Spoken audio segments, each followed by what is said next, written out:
Yada say yamwa kwa baby Adom TV bedroom jumedi so yada say umre no wadaje na otwimu nyina no ode afem ye etitu no wa fei na ode afide no ato ha no ya wie news ni sesia na ya ba ya de obonkrata ene Adom online stories no eto so ede amount se bedroom ya wie no sa pepepa agudie mu nsam no ebeto so health tips so ewo ho na otwimu nyina ya kasafa fibroid eho wadaroma enene de twoto tie ni ye na won so famu aba na nyina ma ne titu ye mo ye ho ba ye wi a ahosepe e wo ho nkomo ba ko mienu bi bebram asemidi ka beba na fem pensem enso aba wa wonim so man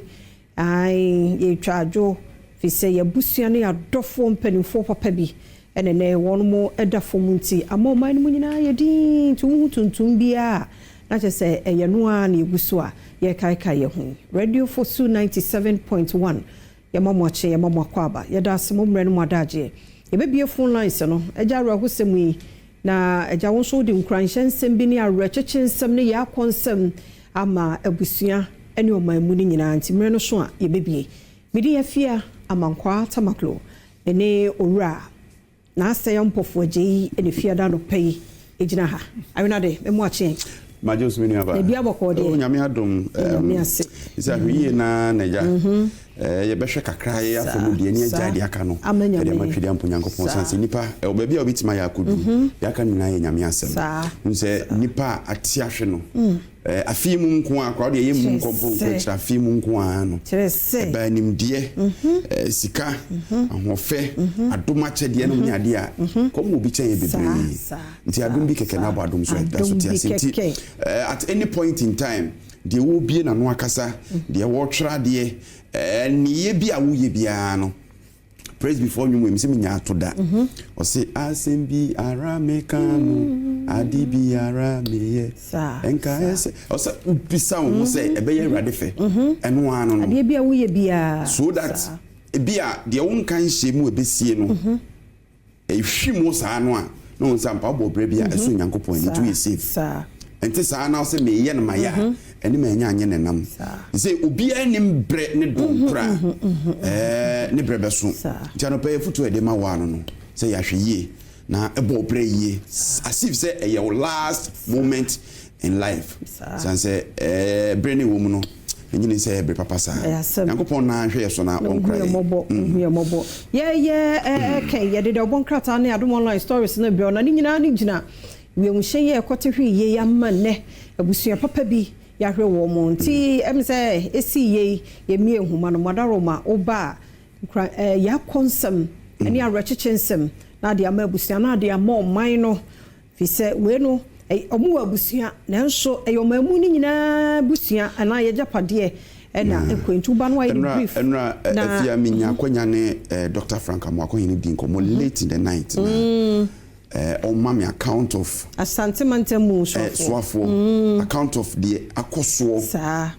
baby cropotia you send what to ye enimpo wo na wo yeti ase ni bra wo bebra ansan wo sa bia ho no mko du ho je say unhu nipa unhu dade ti je say oh come on come on boy yo mo a mo koye from penimfo to krumafo Nyankopon nshiramo nso ayade o because baby o bobo ku duru ye no enye kwa ya se be inipa didim enti se wo koshi aboa bi mpo se wo koshi ade unim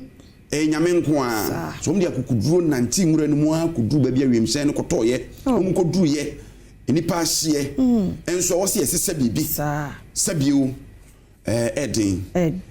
yanka ne bebre basa so na busua no nso no se de no mampani kan ne de bonkrata no hedi graphica animu a ma me fa number me to na to so 0302 211 701 702 703 704 ye di nkomo ye de bonkrata ne online stories ne bro wo no nso wa chechensem na nso afra abaso entwem and I say Ghana mourns let's offer compassion to bereft families asema Ghana mampani dia todwa enie na wakyerem se nyame admo August 15th and ye state funeral no ye beye ewo ye the forecourt of the state Blaster Square yes ho na ayiyo no ebebaso nipa nwotwe ni nyina omamu no ayiyo a pese ye mom ne beye mi yogidie se ewia ankura no nso busueku ahodo no so wo omo edie kakra on betenetranse na asemwe edine papa mzi ye first caller on fano do for no pay ye mo achemu akwaba ya sister ya majo so mpacho eda se papa me na free fi hia no pay na yentio majo angata unya bema akis ni ye tishude kwai okay yo sister ya no pay ma me fanchi akete ma MP onabo bratata ma benfo o ye MP ma bigeni anya so de kwai sister ya no pay mo ya papa na obi adu na nsu ubi wo ha e ba na ya ni ya me ka sanse we de uti premo na uti mu se premo okunya accident o ye wo hwia eyi na anopay wo sole ye wa na o se watade me do nyumre na to ha be wura e ye wuri nyame eni ntime mabusu nyina sedin eni o ma gana nyina sedin obo okra onye mpima na busu afokeko o ye mpima timamufo etanse obi ko no ko di chop money obi ko no ko di school fees obi ko no na kaka mekan emu ya nenso asebo nyakopon kwa ni biga na bekin ase akiti ni makra yada say pa ti Ghanaian Times no or say helicopter crash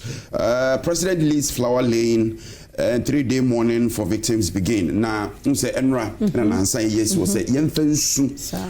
sa nipa nwotwe efrase penifo ye dwumadi sunkubi wo abankasiem ma ye di nhwiri ntoto wonfoni ase a ekere edo ayeyi ache mo empo ene so ebeto aso ene obia timiko ya abankasiem hono ya yemfano yankosa hwebe kwai medofo no pay ye mo ache mo akwaba medofo ye ni nkomo wo phone no so ye mo ache mo akwaba no mini abafia yada sepa oba pada udine de say pepa cho me frame edit me kasafi western agent asingegwa yo oba yentio pepa cho ye do bo ade ase ano penso wo de yankwache na men so me kakawa me kan se me ma bushafo mo twa mu nyina fi mu mo bushafo nyina ya mo chedin Erade na mo wa be chichiro mo ahode no mo akuduro kana de asie no am nya politics se ewu ba na ye de ya politics NDC ni MPP ni mo maye hu se dia be ya ano den tie nyina ye be kabom ne nya koma pro nyi odo ne nyina ya boa abusua no ne nyina ya tete ho we am o mai Ghana na mi Jesus yet biasa Erade na be hia no be hia na mu so medam say yenko niu abrim medofo akopia ho urabo ache ye mo ache mo akwaba Nigeria yada say yentiu nchia na mo abaso me magana ya ma one so kakrama ye be mena na me magana ma nyina yako na me mo mudue ni abusua efia asem we si ya hu se papa se on kan tu na tembia wali boss no kaya oja na akotwe se bebrede de ya kunafo emma abusua fia ya ho na mesere nya se on fa ga na ma nyina bonenche se boni bi ni aye na bibi ni aye na this has fi me because afia enye mpanyifo video nko na ya ho se ma no so asamba o this abusu mi mo na abusu mi no de hwem kola be makoma be du sia fia o kuchia mu about time if you about time then so let's say for say kruko ana mante bu ko ankwala ko nso ye bom si o no o MP ana sa member o na DC o say empate mu no on hwe na busuafo o so o mo kwachicho mo we na afia eya reho papa that's no unso nkran hensem abode abene ne nkase abode good morning yes now ka say free Actually, what do you mean to you? The patch of Mamun actually also. The main we should have put out of the ship food. And Omega and Yuna, like your trade. Omega and Yuna, like your trade. The big cassie. I send that you sleep casa, you be found. Na ye madye e makubateye emeni penye na kitchen ka se bedu e go yi na shede e go kan ho that's it yanko SK Bolas obwase lemme na no pay yamwache mejo so ma me afia mankwa temakro obatamba bibia boko de me adom wo hu ye mobo mejiri ye se mo nso mo hu ye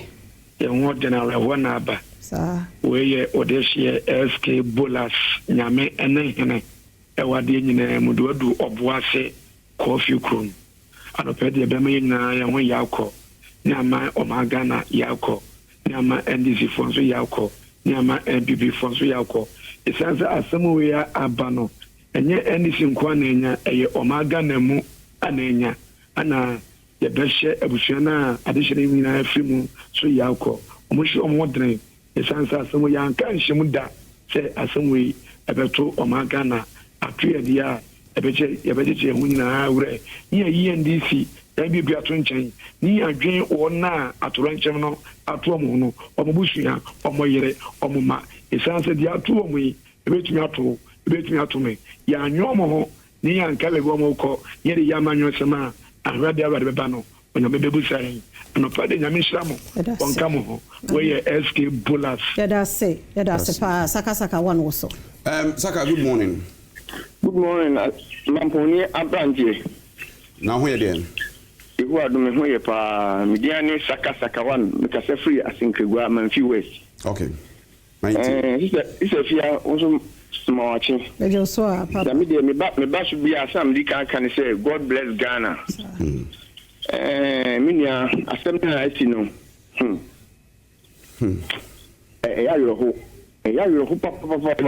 Could you believe say that day na assembly see no I think Kegwa was said nkwa galam say amra bugu nimpa 6 so mami nu member 4 wow ama oma film omu na film nimpa 10 na omu ya wo site wo omu ya djuma na nimpa 4 so mo koto aduane omu ko ya hrim na mra na abugu so nimpa 6 ayeda wukwada no masa wese bia mi bi manum asemi si asigwa manfi west wase dunko yenu ya no so yen papa num ni ye wo fanum mi ya sisa mi tia ho a e na mi kan say nti say o manu bo ama akoya mi so ya no pass mi ka say da ma mi ko mete ti adomo a si ya na say ni ya e ya yo ho isle ma me yen fa nye politics ko obi o be politics bia mi ya mon tiano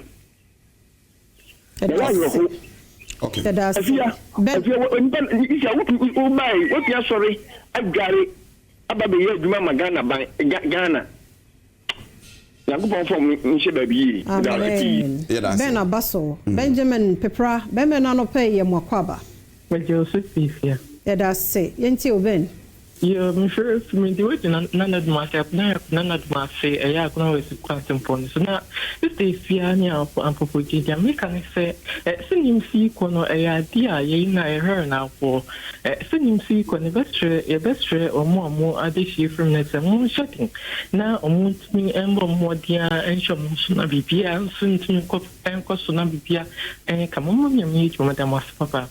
Esi da se yen fa course ni si ha na fancy ba ko ja fa cha me so we free so fa cha yen pa owo ho me do fo no pe ye mo ache mo akwaba me do fo ye mo akwaba o mo ka fancy yen fa mai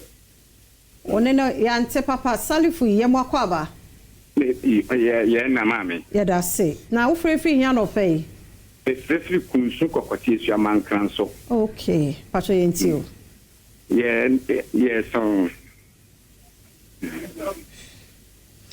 especially kunsu kokoti esu amankran salifu tie ne ho TV ne so ba sa komo na ye den nti ye fancy o se world leaders mourn with Ghana and ye penifo de ebi ene yesu papa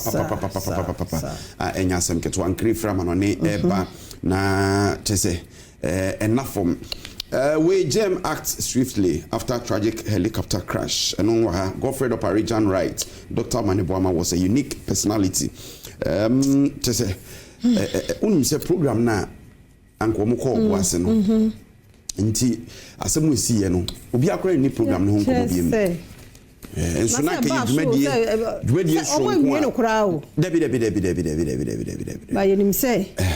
ye beye ye de ahye woni munyam na botaye a etachire no nso Awurade aboye ne atumi aduru ho eno de ye bo Awurade mpaye pa na kwakuma memfa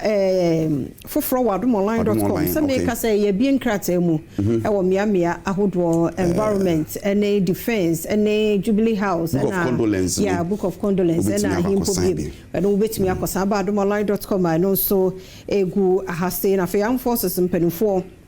so on be full transparent investigation FI shena ekote hweye no eno so eho asem eni sanso na yese ma wei emfanchichemu bi amasa de yahwefo afrika no me anya na manyo nsamokra na yenhwe na yenkra ya de hye na oman no yenkoso a eni ye nti eno ho asem ne wadomonline.com yewie yada se pa radio force 97.1 yada mo ase ye kwa agudie mo nsam to aso health tips no so e wo ho ye kwaba